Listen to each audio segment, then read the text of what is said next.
Here is a photo of Jerusalem. And some of you, I'm sure, in this room have been to Jerusalem, and you've probably looked at Jerusalem from that particular angle, probably from up on the Mount of Olives.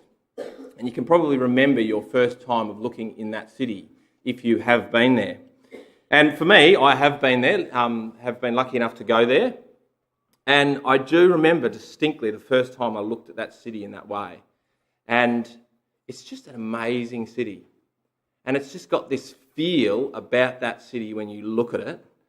Not only the history of the place, which is obviously amazing and immense, and you think about all those things, but there's like this destiny feel about the place.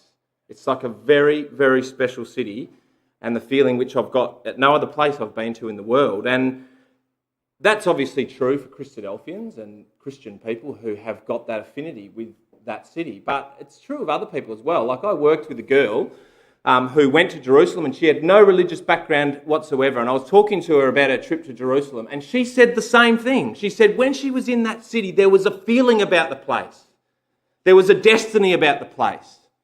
There was something special that she felt about that city. Because it's the city, isn't it? It's God's city. It's God's place. And it's going to play the most important role in the purpose of God out of any other city. And of course we know from what Jesus said that that city, particularly over the last 2,000 years, has gone through a tumultuous history. Jesus said in the prophecy on the Sermon on the Mount, not the prophecy on the Sermon on the Mount, the Olivet prophecy. He said towards the end of that about what would happen to Jerusalem. And he said, they will fall by the edge of the sword and be led captive among all nations, and Jerusalem is going to be trampled underfoot by the Gentiles. And that happened, didn't it, in AD 70. The Jews were ripped out of that city, and that city, Jerusalem, has been trampled down for the last 2,000 years by so many different people. It was taken into the hands of the Romans in AD 70.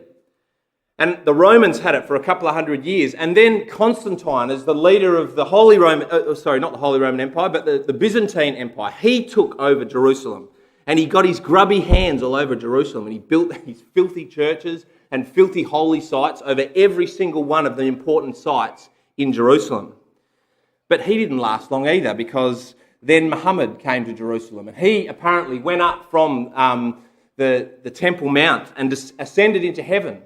And it became one of the most holy sites for the Muslim people, a site which they revere second only to Mecca in the world. And then the Muslims moved in for hundreds of years. And then the call came from the Catholic Church for the European people from Europe to go down into Jerusalem to recapture that place as a holy city. And so the Crusaders went down and they kicked out the Muslims.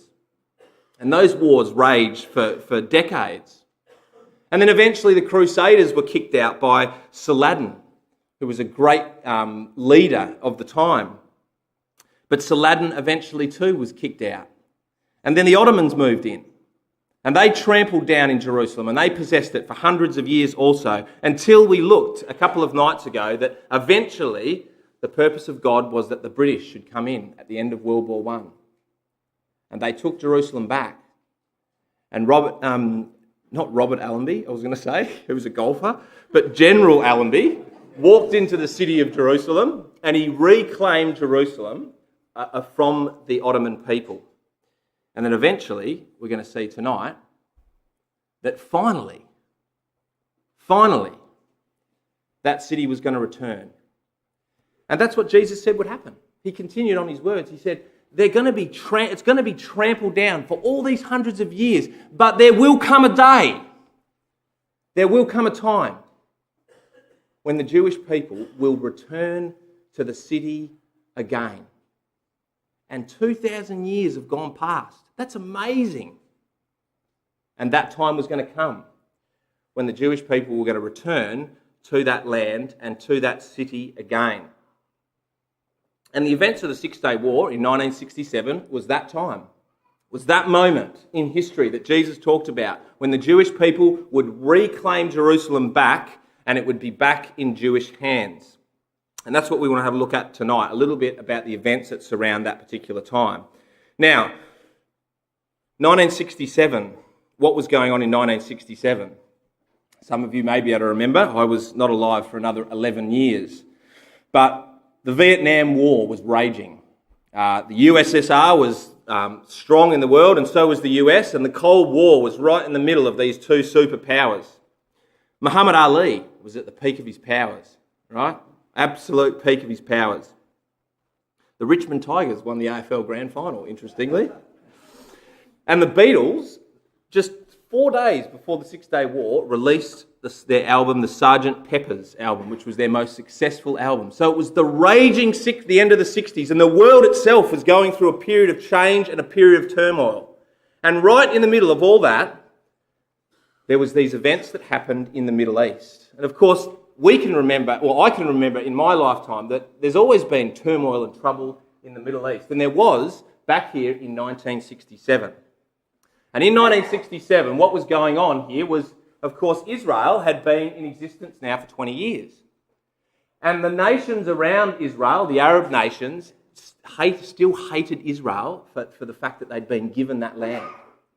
And after 20 years, they'd got together and they'd started to organise this Pact of Nations against Israel. And it was called the United Arab Republic.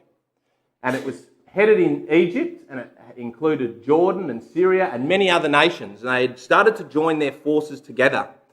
And increasingly, the rhetoric that was coming out of those nations, particularly out of Egypt, was that they did not want Israel to be in existence anymore. That they were not happy about what had happened in 1948, and they wanted to destroy Israel from off the face of the earth. And there was the very real prospect at this time that the nation of Israel faced of absolute extinction as a nation. That was what was going on in 1967. And it was very real, and it was a very real threat for Israel. Now, if we just compare, these are the...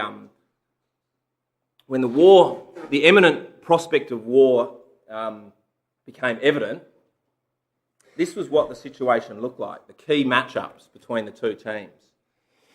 Israel's only been in a nation 20 years, and we know that they fought for their independence in 1948, and this is 20 years on, and they're still the massive underdog compared to the nations that form around them. And these are the matchup of the nations that we're fighting against. We've got Israel over here.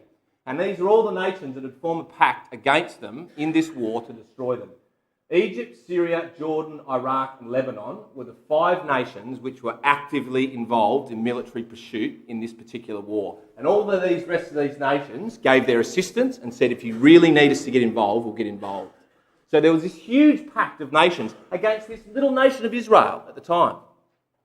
And although Israel had worked in those 20 years to build up what military they can, they were still massively outnumbered compared to the opposition.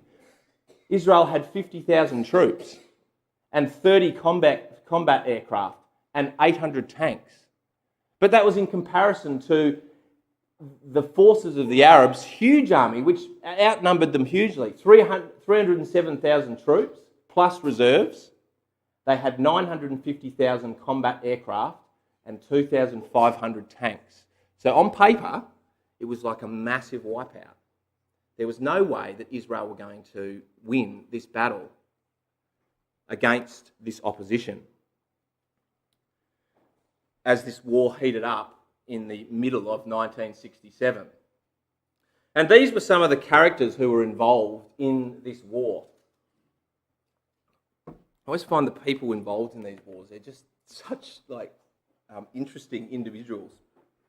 We've got, in Egypt, was this guy called Gamal Nasser, and he was like the fiery dictator who started the whole thing. And he fired up the rest of the Arab nations and wanted them to get them involved to take down Israel, okay? And then he also influenced King Hussein of Jordan, who was a little bit reluctant to get involved because he had a little bit of a better relationship with Israel, but he was convinced by Nasser that Israel had to be taken down. And so he signed this pact, this deal, to be involved also. Then on the Israeli side, we had Levi Eshkol, who was the Prime Minister at the time, and he was like your nerdy sort of accountant type, all right? He didn't sort of inspire the passion of the nation, but he was a numbers man, and he knew what he needed to know to get things done.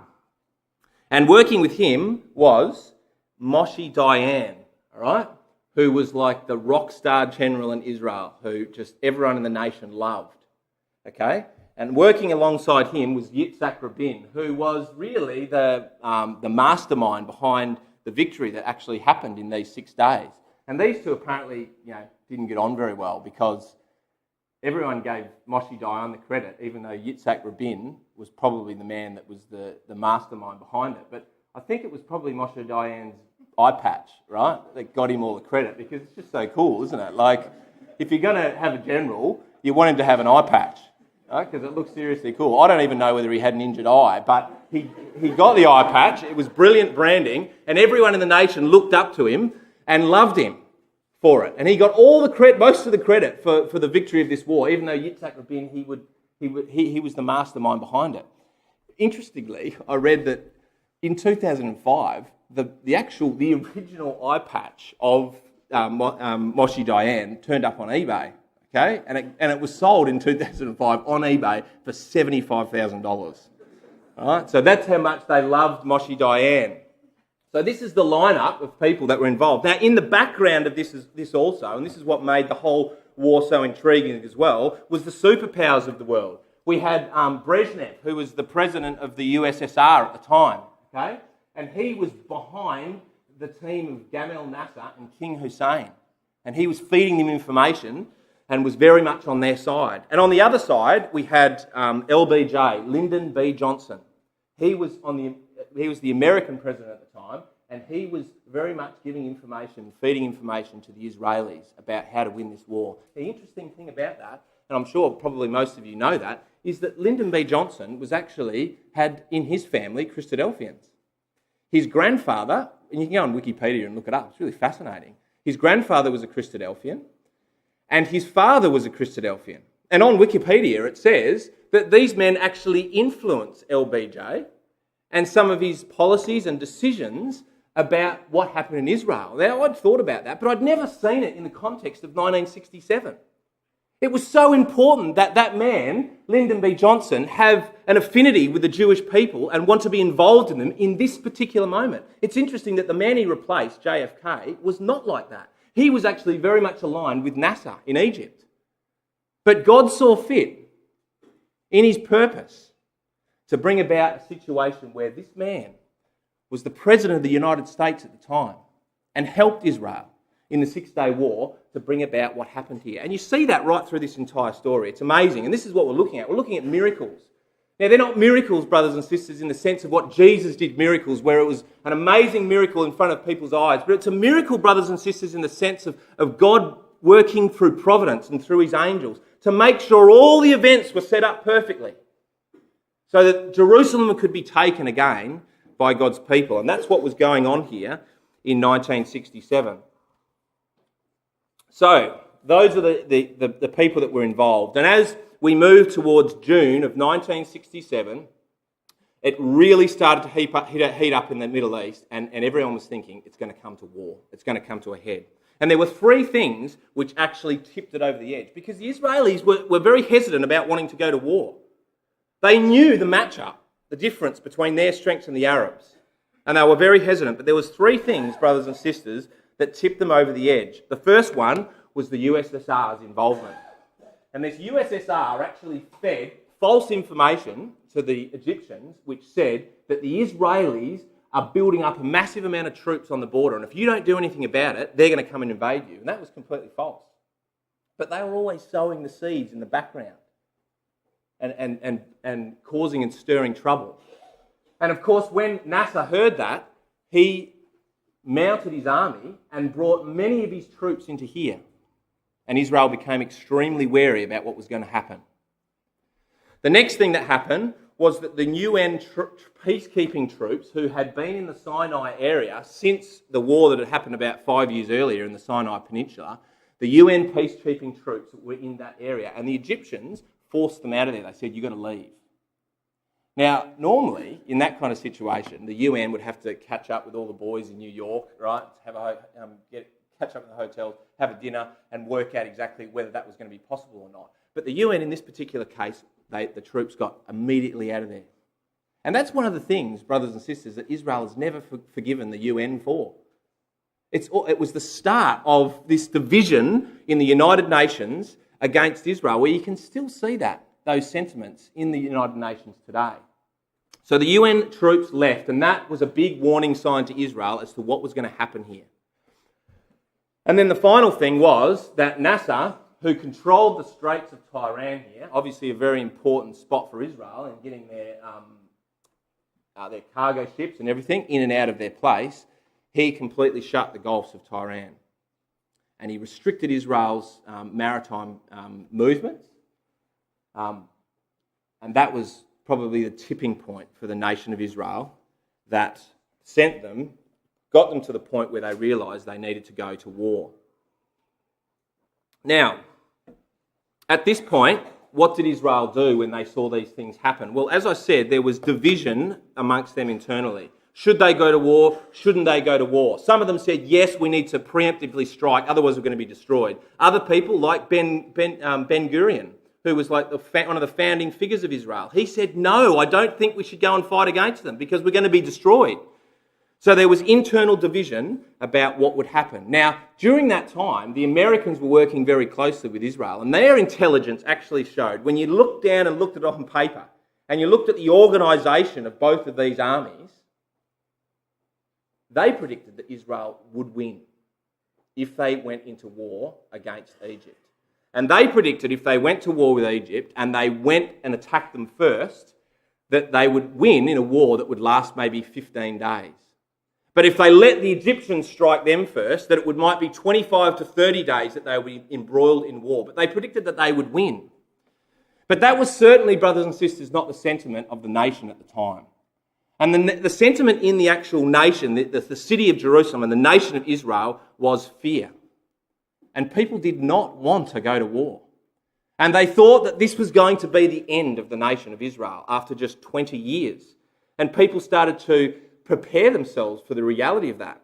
One of the preparations they did was that the major soccer stadium in Tel Aviv, a couple of days before the war started, they moved into the stadium and they prepared the stadium as a giant graveyard, which could fit up to 40,000 bodies. And they were preparing for the worst that might come upon them.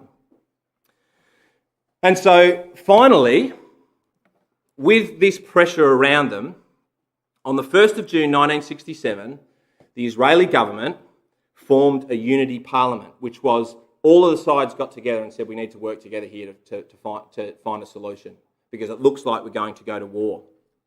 And under pressure from the rest of his generals, the Prime Minister at the time, Levi Eshkol, finally appointed Moshe Dayan, the eye patch man, to be the chief defence minister because the people of Israel had trust in him.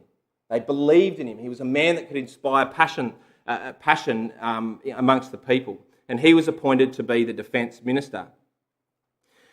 And then on the 4th of June, after intense discussion over those 3 days, and apparently it was intensive discussion, and the Jews, as much as can have arguments with other people, apparently amongst themselves, that's when they can really get fired up.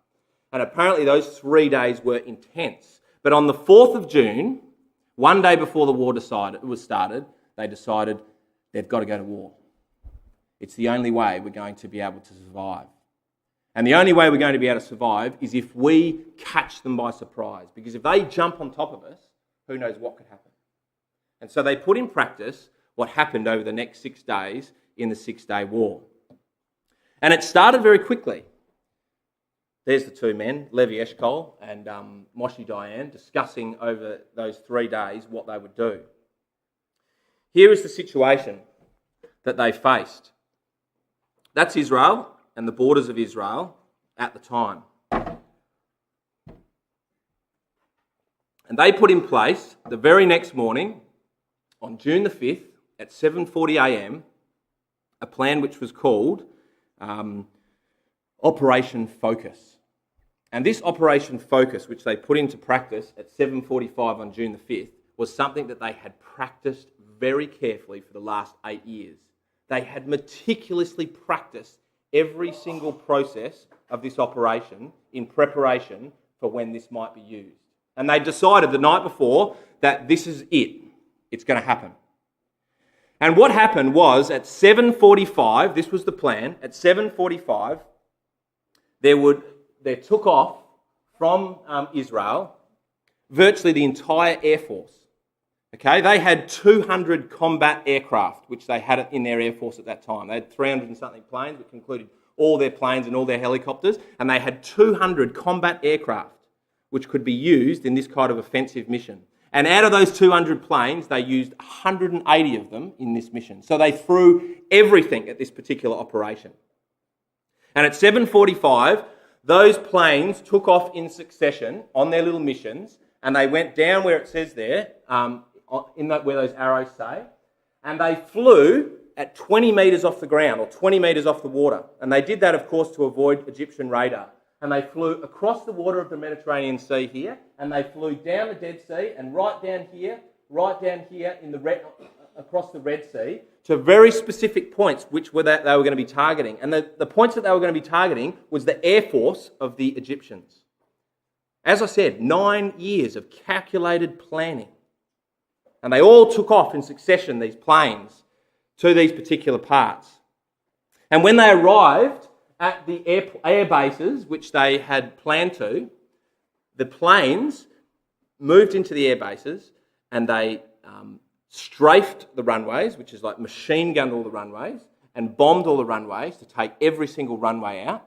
And then they moved to destroy as many of the Egyptian planes as they could in the first hour or two of that operation. Now, it was amazingly, and this is one of the reasons why they were able to succeed, they had anticipated that when they arrived at these air bases, they would at least have sounded, they were hoping to get there before the warning was sounded, but when they got there, they thought the warning would be sounded and that the anti-aircraft guns would be straight away on them and trying to destroy them.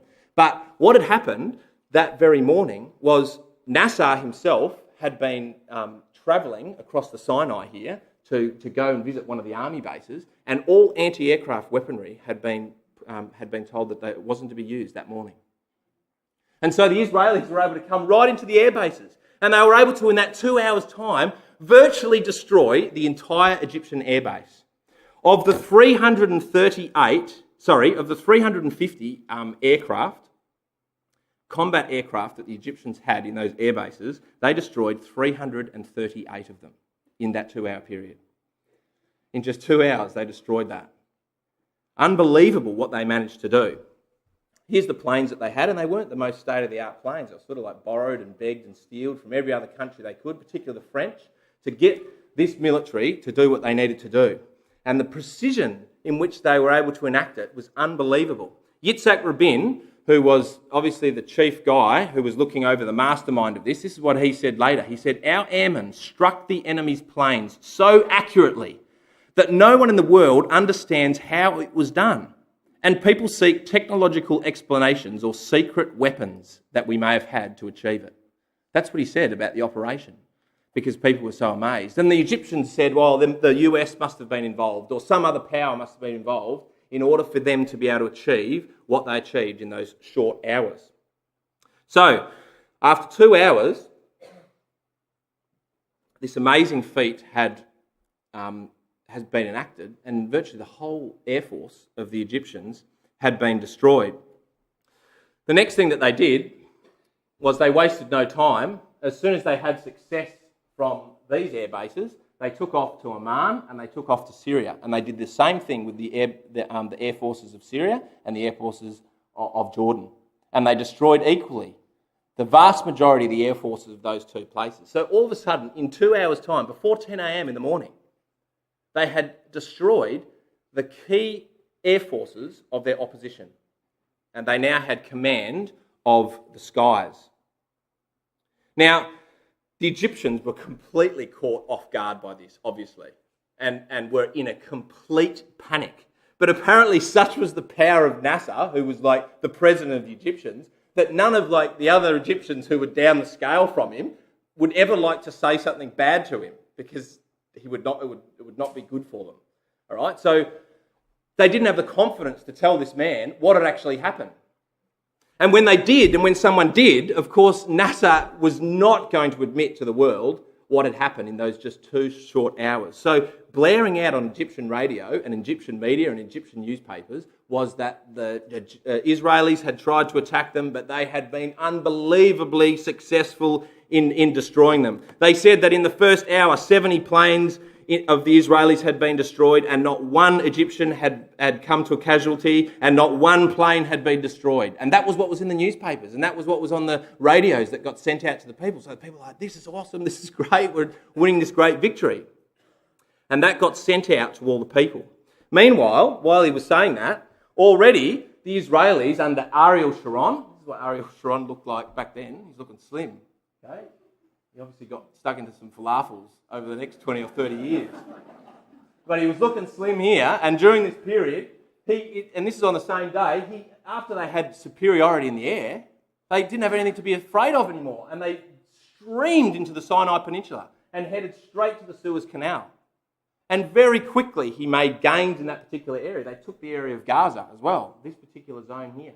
They moved in and got superiority before the Egyptians even knew what had hit them. And what was the reaction from the world? Well, this was not like just page 5 world news. This was like major world news. This was like the news which was going on in the world. And of course, people didn't have the media that they do have today, like phones and all these kind of things to be in touch with what's happening. They had the TV at night on the news, and they had newspapers. And people were glued to find out what was going to happen. This is a newspaper, a Melbourne newspaper, The Sun, from the time. And the whole entire front page is dedicated to the Six-Day War at the time. Dad had a newspaper from 1948, and I think it still had something about the football, but there was no football whatsoever on The Sun in June in Melbourne. That is extremely rare. It was full of the Six-Day War, and the whole world was fascinated about what was going on in the Middle East and what was going to happen and whether it was going to escalate into a bigger war, because the war in Vietnam was already going on, and were the USSR and were America going to be embroiled in an even bigger, huger war going on at the time. Now, interestingly, and I didn't know this, but the sentiment at the time across the world was very pro-Israel. That's completely different today, isn't it? Apparently, and this is a photo, and there's many other photos that I could have put up. This is a protest that happened at the time in front of the White House. And there was other protests that happened in France and Paris and Europe and Italy. And all of it was people getting out on the streets to defend Israel. We support Israel. Now, you never see that today. But during this time, there was still this sentiment towards Israel and them being the underdog. And they were there, the world was there to support them. And of course, there was, the reaction as well between the US and the US was tension. And apparently, the little red phone between the US and the USSR was being hotly used by Lyndon Johnson and the president of the USSR to try and figure out what was going on here. And the UN also met that very day to discuss what they were going to do and whether they were going to decide that there should be a ceasefire which was put out, that everyone should obey this ceasefire. And interestingly, it was the Russians that said, no, we don't want a ceasefire. And the reason why they didn't want a ceasefire is because the only intelligence they had to this point on what was going on was the newspapers and the radio from the Egyptians, NASA, who had said everything was going awesome. So they said, actually, no, we don't want a ceasefire, because they're like, he's nearly done it, he's nearly won the war. Well, let's just hold it off for another couple of days and the Israelis will be destroyed. And they listened to the news reports of the Egyptians. And as a result, the UN ceasefire wasn't called for another couple of days. That's how the world reacted to what was going on. Then, once Israel had control of the Sinai Peninsula and basically taken care of Egypt, they then moved their focus to Jordan. And of course, this is where the border of Jordan went in 1967. It went very close to the city of Jerusalem. And around there, and the Jordanians had this huge area of land here. And the Israelis, the Prime Minister at the time, he sent a message to the Prime Minister of Israel. The Prime Minister of Israel sent a message to the King Hussein after this had happened. He said, don't attack us. We've got nothing against you. We don't want you to enter this war. We're not interested in going into attack against you. It's between us and Egypt. Please don't get involved. But Hussein, from pressure from the Egyptians, who lied and said, we're actually winning this war, you just get on board with us and we'll have the whole of Israel for ourselves. Reluctantly, he listened to them. And at 10 a.m. on June the 5th, so it's the same morning that the Israelis have gone down and attacked here, on 10 a.m. in that morning, he ordered his troops and he ordered his army to move in and start fighting against Israel. Now that was bad news for Israel, because across here, I think at the smallest particular spot from the border to the sea is only 9 miles. And that makes Israel extremely vulnerable. So they had no choice but to fight hard against the Jordanians in response to that attack. And they moved, of course, as they attacked, they moved towards Jerusalem very quickly. And Israel had never planned to take Jerusalem on this particular occasion. And it was actually only floated the next day as the Israeli war cabinet got together and they just were trying to decide what to do. It was only floated on that next day that perhaps we should go and take Jerusalem. Perhaps we should go in there and take Jerusalem now while we've got the opportunity. And that was dismissed initially by the Jews, particularly Moshe Dayan, the eye patch man. He was like, I don't think we should do it. And he was particularly worried about the backlash that they'd get from the world, particularly the Christian nations and the rest of the world who obviously cared very much for the holy site of Jerusalem. And so initially he said, no, I don't want to get involved. But the troops kept pushing towards Jerusalem and they were right on the edge of the city of Jerusalem. And when they were right on the edge of the city of Jerusalem, and this is the next day on June the 6th, Moshe Dayan received information that what was going to happen was the UN, the next few hours, or maybe even into the next day, was going to call for a ceasefire. And he was like, okay, so I've got just a few hours. And I'm right here, and I'm standing on the Mount of Olives, and I can see Jerusalem, like the greatest city in the world, and I've got all my troops here, and I know I can beat them. And he took the decision, without even going to the Israeli cabinet, he took the decision that, no, we're just going to go and get it. Because as soon as the ceasefire happens, and if we don't have that city, it's going to be an absolute mess. I want to take it now. And so he moved in a swift amount of time, in just that couple of hour window, he moved into Jerusalem. He took his troops into Jerusalem, and he said when he went in there to fight, it was one of the hardest battles he's ever fought because they were being so careful. Apparently both sides were being so careful because they didn't want to damage the city because it's so sacred to them. So they're really careful with their machine gun fire, making sure they didn't shoot any of the sacred buildings as they moved into that site. And the Jordanians apparently were tenacious in their defence of that city. They knew that they were outnumbered. They knew that they were going to be destroyed, that the Israelis were more powerful in that particular situation. But apparently they fought to the death. And even when the army called for a retreat, there were some of the Jordanian soldiers who said, I don't care if I die, I want to die defending this city. So much passion there was to hold on to that city of Jerusalem. But finally the damn wall broke. And the Israelis streamed into that old city.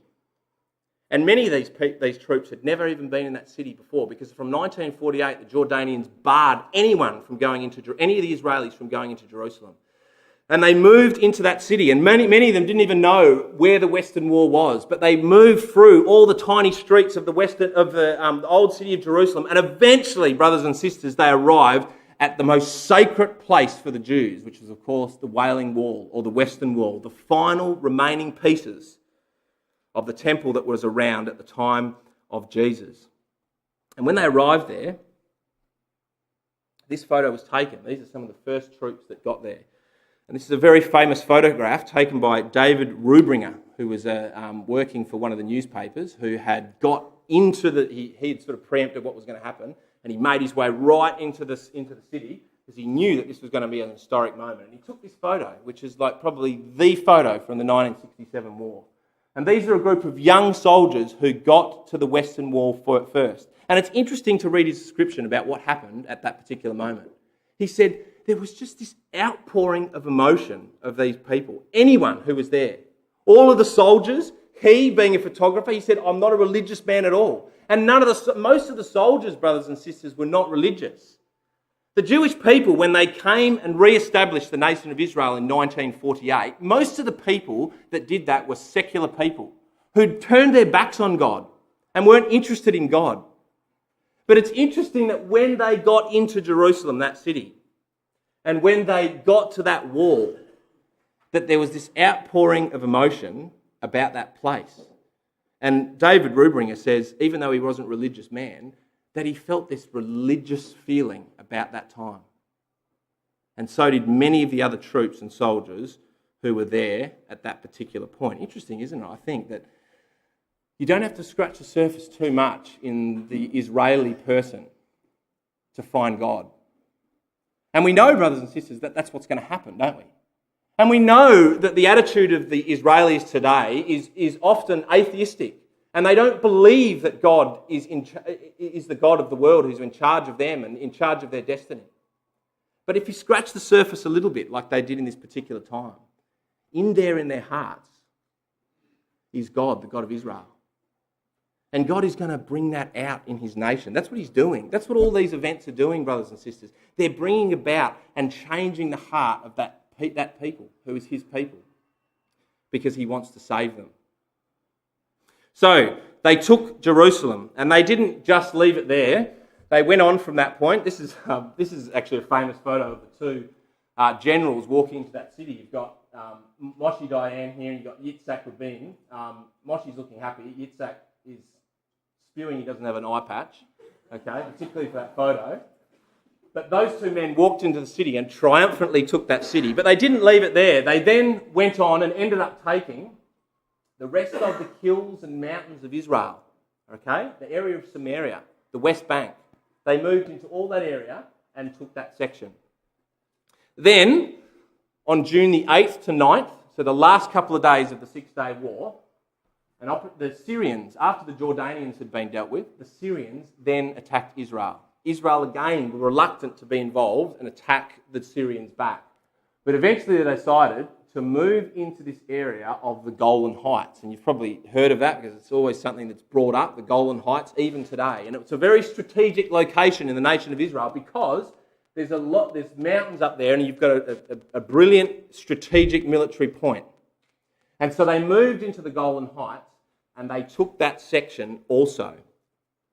And then finally, after they'd taken that section, there was finally a ceasefire called on the 11th of June, and after 6 days, the Israelis had taken a huge amount of land and won this amazing battle in just 6 days. Now, the victory itself had a powerful impact upon the nation after that happened. They named it the Six-Day War. And I never knew why they named it the Six-Day War. I thought they named it the Six-Day War because it went for 6 days. But apparently the reason, and Moshe Dayan named it the 6 days, is because he likened it to the 6 days of creation. And he saw this episode, what happened to them and taking Jerusalem, as the final rebirth of this particular nation. And there was a massive national outpouring of emotion. This is some of the soldiers who, after they'd won this amazing victory. And apparently the song that was written at the time, which was number one on the charts, was that song Jerusalem of Gold.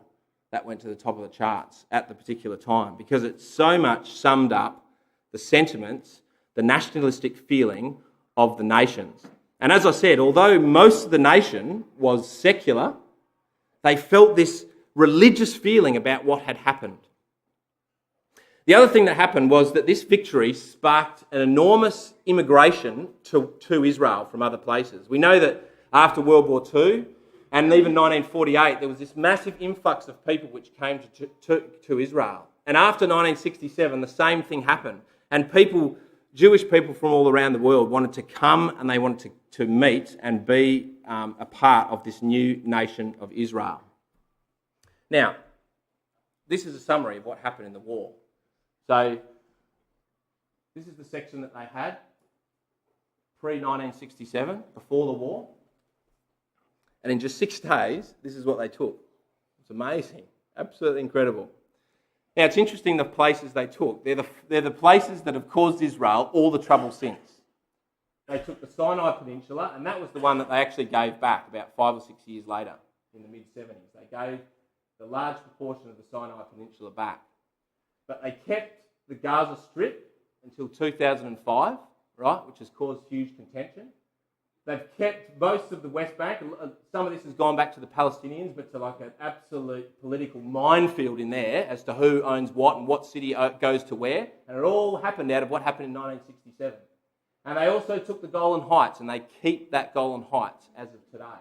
So the whole map of Israel was completely changed in just 6 days. It was a miracle what had happened.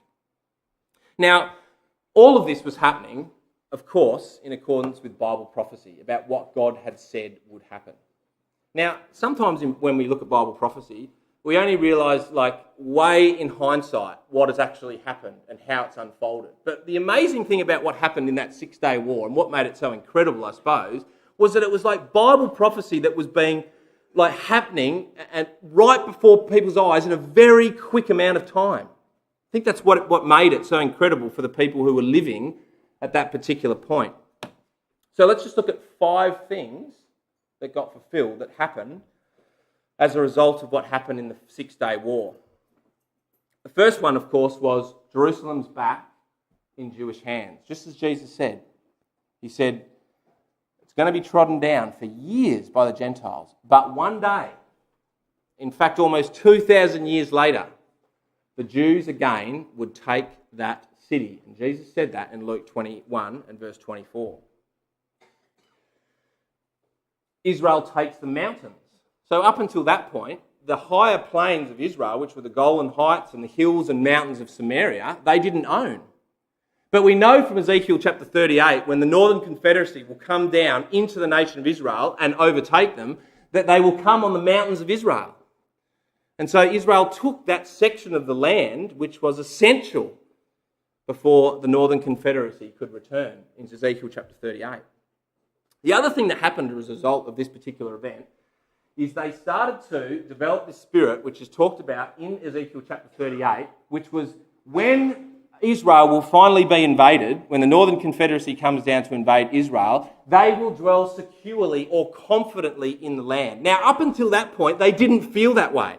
For the 20 years after 1948 to 1967, there was no confidence in the nation of Israel. Not by their leaders, and certainly not by their people. But after the events of 1967, grew this sort of arrogant strength that the Israelis have now got.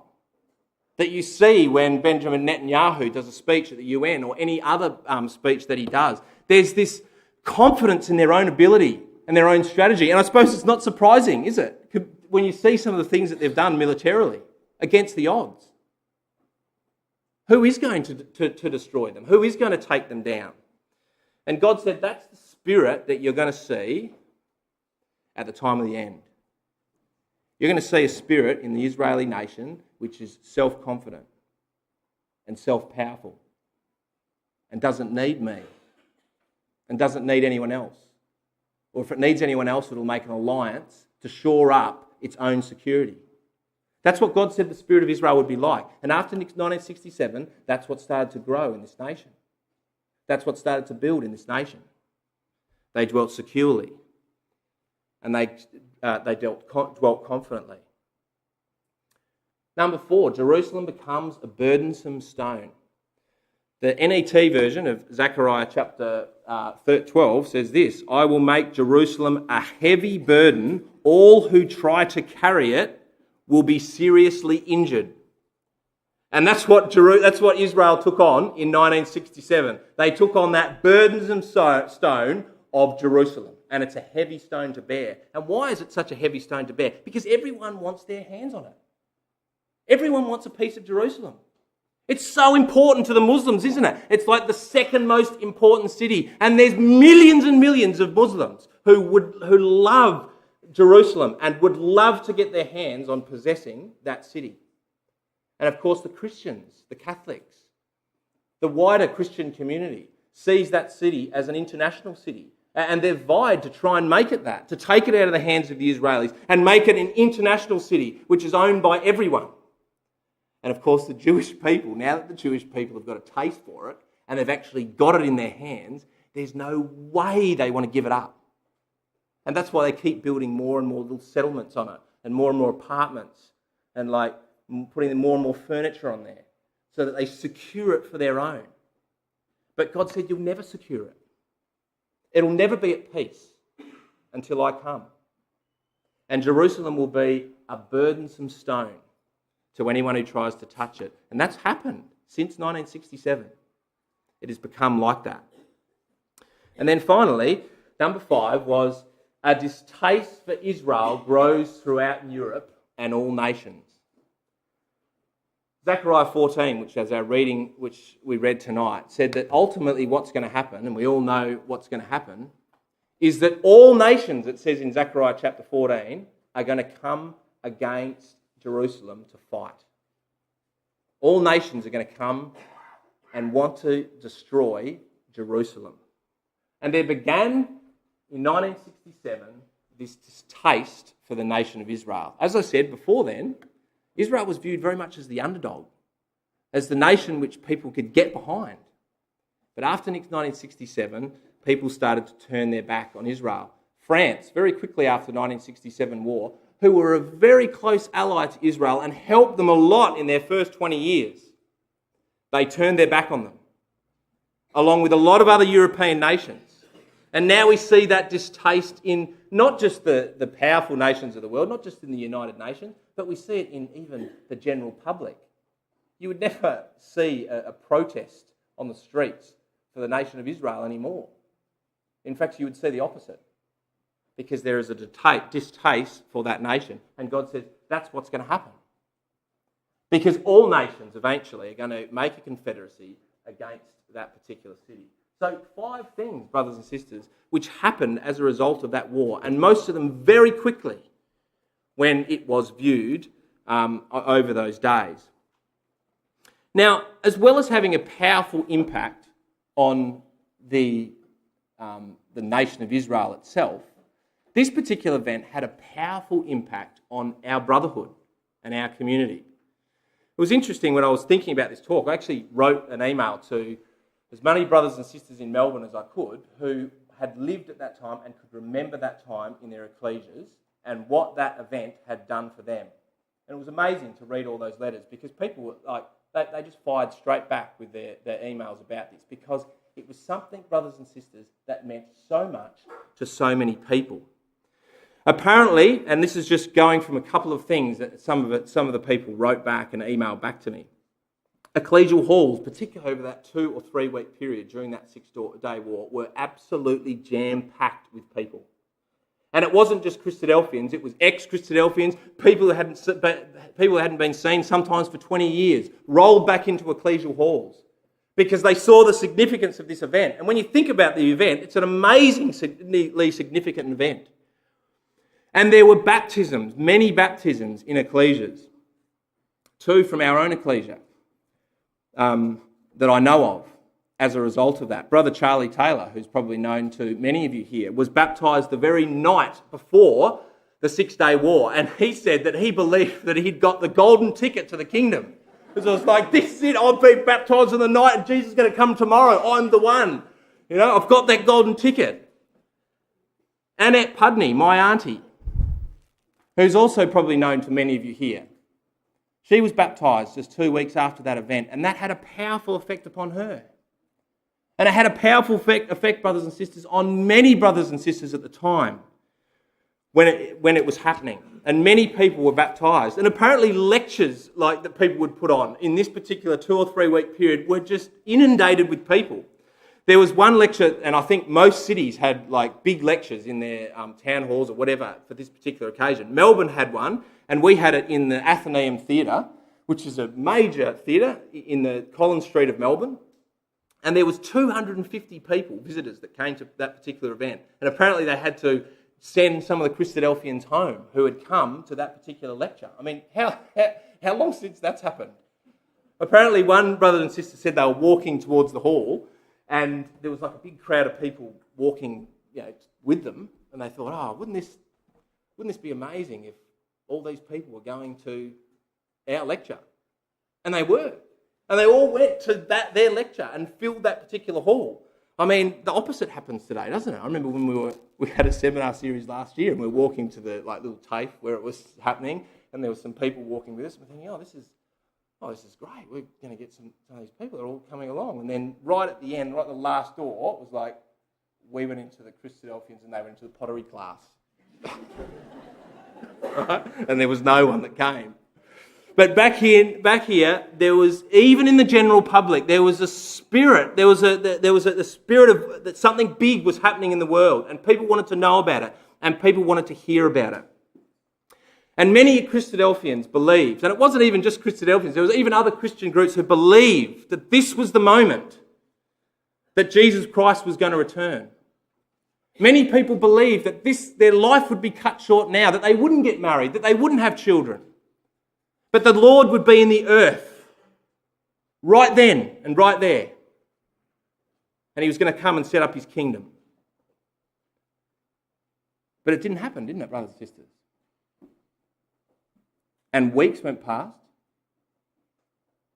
And months went past. And then years went past. And then when decades went past. And this year, brothers and sisters, it's 50 years since that's happened. And the Lord is still not in the earth. He's still not here. And I found this interesting little passage which I'll read to you, which was an excerpt from a talk which was done by Brother H.P. Mansfield the week after these events. And I thought it was very apt because it summarises very well, I think, what we should take out of what happened in that particular time and what it means for us.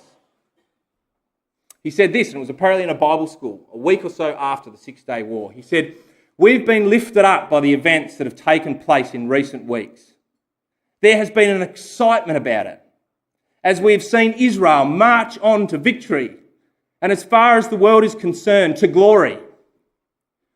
But we must recognise this fact, that the Scriptures imply that these things are going to recede. The indication we have from Scripture is that the Lord Jesus Christ will return not when the brotherhood is lifted up with excitement at the possibilities of his return, but when they are taken off guard. And so the Lord said in one place, 'In an hour when you think not, that's when the Son of Man will come.' And again, as it was in the days of Noah and as it was in the days of Lot, that will be the time when the Son of Man comes.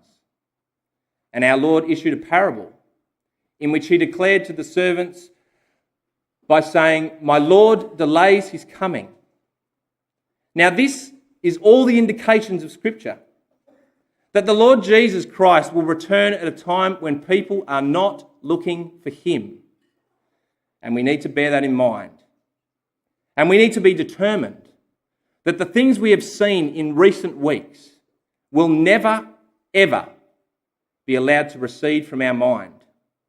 But we will always capture that thrill, that excitement that was ours as we listen to the fact that Russia and the Western world and Israel and the Arab nations were involved in a crisis in the Middle East.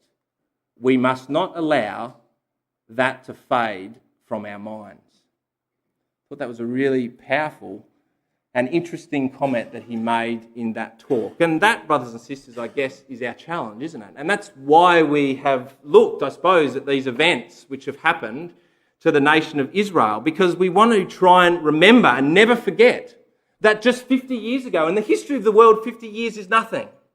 Just 50 years ago, brothers and sisters, God worked a miracle in the nation of Israel. And he had all the players there that will be there in Armageddon. There was Russia and the Middle East and Israel. And there was war in that place. And if God could bring about in such a quick and swift way what happened in those 6 days, then surely, brothers and sisters, he's faithful to do as he said he would when he returns with his Son. That's what those words are saying to us. And I think the other thing about those words that's powerful isn't exactly what he said coming to pass now in our world. He said there that it wasn't going to be in a time of fervour and anticipation when the Lord would return, but rather it would be a time that was like the days of Noah, a time that was like the days of Lot. And brothers and sisters, isn't that what our world is like right now? Isn't what's going on in our world, and even our communities, brothers and sisters, and our societies, and our suburbs, like they're turning away from our God, aren't they? Just in my lifetime, I'm 39 years old, but just even the last 20 years, brothers and sisters, there's been a discarding of God and his ways and his principles, and a turning against those things. And that's what God said it would be like.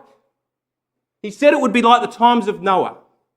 And he said it would be the times of Lot, when people would turn their back on God and not want him in their lives. That would be the time when we're to look and to be ready and to be watching for his return. And so that's what we hope to have gained from our nights about Israel, to capture some of the fervour and the spirit that was happening in enthusiasm that was happening then, and also to try and stay alert ourselves for all the things that we know are happening in our world. Thank you.